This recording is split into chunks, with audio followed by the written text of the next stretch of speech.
जो सुभाष नगर के पुल की समस्या है ये आज के नहीं है, 100 साल पुरानी समस्या हो रही है। जैसे सिविल लाइन वाले टैक्स देते हैं ऐसे हम भी टैक्स देते हैं, बराबर टैक्स देते हैं, परंतु हमको अछूता रखा जाता है। और विकास के नाम पर जो है सुभाष नगर बिल्कुल शून्य है। जब भी कोई इलेक्शन आता है तो सबसे पहले जैसे कोई ना कोई मुद्दा उठा लिया जाता है तो सुभाष नगर को ऐसी लॉलीपॉप दे दी जाती है कि आप हमारा को जिताइए, हम आपके लिए पुल बना देंगे।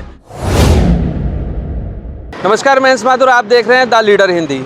बरेली के सुभाष नगर में पुल नहीं तो वोट नहीं के बैनर लग चुके हैं और लोग यहां पर वोटिंग का विरोध करते हुए भी दिख रहे हैं। साफ तौर पर उनकी नाराज़गी यहाँ के जो जनप्रतिनिधि हैं, यहाँ के जो सभासद हैं, यहाँ के जो नेता हैं उनसे है कि नाराज़गी भी इस बात की है कि यहाँ पर पिछले काफ़ी समय से पुल हो या फिर अंडरपास को लेकर जुमलेबाजी हो रही है और लोग इन वादा खिलाफी के चलते इस बार नाराज़ नज़र आ रहे हैं और पुल नहीं और वोट नहीं के नारे भी लगा रहे हैं और उस पोस्टर भी जारी कर दिए हैं।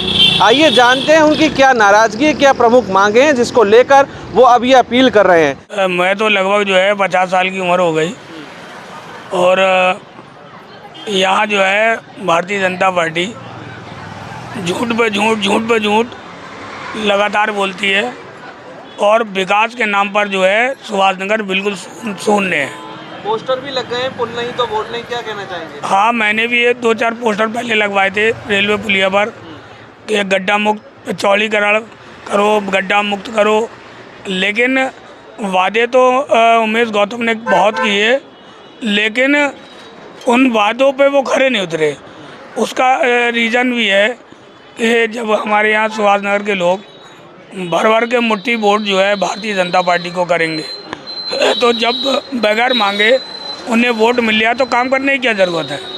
यहाँ के लोगों को मैं एक संदेश देना चाहता हूँ कि जब किसी भी क्षेत्र में एक टैग लग जाता है कि ये भाजपा का गढ़ है या ये समाजवादी पार्टी का गढ़ है या ये बसपा का गढ़ है तो जब वो गढ़ साबित हो जाता है तो उस क्षेत्र में विकास जो है शून्य हो जाता है, क्योंकि लोग तो मान लेते हैं तो गुलाम है, वोट हमें ही देंगे। जब वोट हमें फ्री में दे रहे हैं तो काम करने की ज़रूरत क्या है। वो विकास ना होना मेरी समझ में ये एक प्रमुख मुद्दा है। 50 साल हो गए मुझको यहाँ निवास करते हुए। एक्चुअली है क्या, देखिए जनता का अधिकार है अपनी बात रखने का।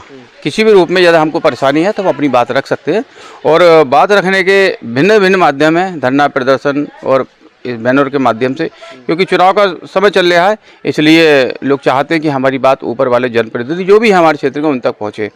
यहाँ की सबसे बड़ी समस्या जो है वो जल भराव की समस्या है सुभाष नगर की। मैं बचपन से मैं भी इस समस्या को फेस कर रहा हूँ। चुनाव आते हैं, वादा करा जाता है कि यहाँ पे पुल बनेगा और अंडरपास बनेगा, परंतु क्या कारण है, क्यों ये हमारा जबकि 50,000 के आसपास हम लोग निवास करते हैं और लगभग 1.5 से 2 लाख आदमी यहाँ सुभाष नगर से निकल के जाता है। आसपास के करीब 40 गाँव के लोग यहाँ से निकलते हैं, परंतु सुविधा के हिसाब से यहाँ पर संसाधन उपलब्ध नहीं है। दूसरा, स्मार्ट सिटी में मैं तो चाहता था कि मुझे भी यही अपेक्षा थी कि सुभाष नगर का भी चयन होगा, परंतु नहीं हुआ। हम जैसे सिविल लाइन वाले टैक्स देते हैं ऐसे हम भी टैक्स देते हैं, बराबर टैक्स देते हैं, परंतु हमको अछूता रखा जाता है। क्या कारण है ये भी सोचने का विषय है। और हमारी यहाँ मूलभूत समस्या सबसे बड़ी जो है सीवर लाइन ना है, कोई दिक्कत नहीं है, परंतु हमारी जल भराव की समस्या यहाँ है। उस समस्या का निराकरण के लिए यहाँ जो भी लोग हैं, जो भी चुनाव लड़ना है, सबसे यही विनम्र आग्रह है कि प्रायोरिटी पे इस समस्या को ले, ताकि भविष्य में सुभाष नगर से जो लोग छोड़ के चले गए हैं, एक नाम था आज़ादी के पहले और आज़ादी के बाद से सुभाष नगर एक अपने सुभाष चंद्र बोस के नाम से उनके नाम पे पड़ा, तो ये सुभाष नगर की जो है समस्या है, बहुत बड़ी समस्या है। इस समस्या का समाधान होना चाहिए। ये ऐसा है, जो सुभाष नगर के पुल की समस्या है ये आज के नहीं है, 100 साल पुरानी समस्या हो रही है और दिन प्रतिदिन ये समस्या बढ़ती ही जा रही है। जब भी कोई इलेक्शन आता है तो सबसे पहले जैसे कोई ना कोई मुद्दा उठा लिया जाता है तो सुभाष नगर को ऐसी लॉलीपॉप दे दी जाती है कि आप हमारा को जिताइए, हम आपके लिए पुल बना देंगे। कितनी शर्म की बात है कि अच्छा खासा पैसा आ गया पुल के लिए, वो भी वापस चला गया। तो मैं समझता हूँ इससे बड़ी बहुत ही विचित्र और बड़ी बात है ये। अब बाकी ये है कि जिसको जिसे वोट देना वो तो उसको देगा ही, बस देगा बेबस देगा, उसकी मजबूरी है। बाकी तो दुनिया समझदार है, पब्लिक समझदार है, प्रत्याशी भी समझदार है, लेकिन हम लोगों को ऐसे लॉलीपॉप दी जाती है तो वो ठीक नहीं है। पुल नहीं वोट नहीं, क्या कहेंगे इस पे आप? देखिए, पुल तो मुश्किल ही है ये यहाँ बन पाए, क्योंकि उसके हिसाब से जगह ही नहीं है। लेकिन जल भराव की समस्या ख़त्म होनी चाहिए, वेल बनाने चाहिए, कूप वेल बनाने चाहिए, जिससे पानी का निराकरण हो सके।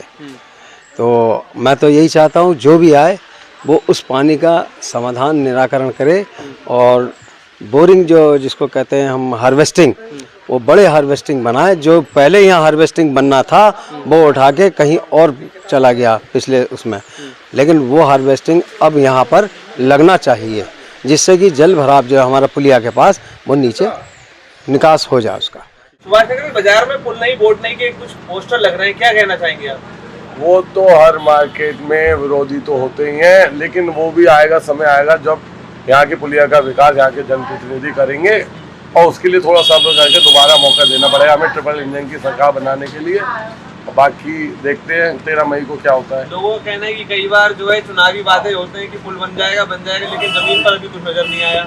होगा, इस बार होगा। अंडर पास नया संजीव जी ने भी कहा है, हमारे विधायक जी हैं कैंट के, और उनके पे हमें भरोसा है इस बार कुछ ना कुछ परिवर्तन होगा जरूर, क्योंकि यहाँ पे वीरवट्टी में 30 बेड का अस्पताल बन रहा है, तो इस उम्मीद है कि इस बार बदलाव होने के चांसेस है। सुभाष नगर मैं पीछे अपने दिखाना चाहूँ, ये बहुत पुराना रास्ता है जो कि बरेली मुख्यालय से सुभाष नगर को जोड़ता है, और यहाँ पर एक हल्की सी बारिश में भारी जलभराव की समस्या से यहाँ के जो लगभग 1.5 लाख की आबादी है उसको दो चार होना पड़ता है।